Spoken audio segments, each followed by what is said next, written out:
प्रसादजी, मी आज तुमचा उलट तपास घेणार आहे. त्या उलट तपासासाठी तुम्ही तयार आहात का?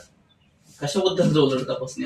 हा जो उलट तपास आहे हा सायबर क्राईमच्या बाबतचा उलट तपास आहे. ओके, विचारा काय विचारायचं.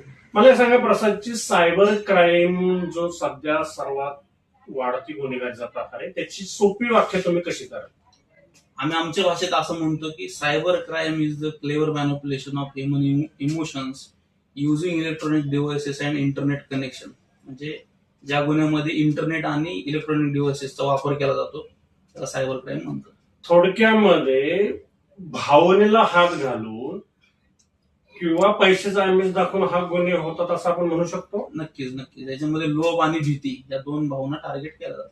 बरं, पण मला हे सांगा, या सायबर क्राईम जो होतो तो कशाच्या माध्यमातून होऊ शकतो? म्हणजे काय काय उपकरणं आहेत वापरली जातात? त्याच्यामध्ये इलेक्ट्रॉनिक डिव्हाइसेस जसं मी म्हणालो त्याच्यामध्ये मोबाईल आला, लॅपटॉप आले, कॉम्प्युटर्स आले, सर्व्हर्स, त्यानंतर इव्हन तुमचा स्मार्ट वॉच ओके, किंवा गाडीमध्ये वापरले जाणारे अँड्रॉइड डिव्हाइसेस ओके, जे आपण कारमध्ये डिस्प्ले बघतो. हा, अशा ह्या सगळ्या गोष्टींना इंटरनेटचं कनेक्शन असतं, त्याच्यामधून क्राईम होऊ शकतो. बरं मला एक सांगा, ह्या सायबर क्राईमला काय जात पात धर्म रंग वंश असं काय आहे का?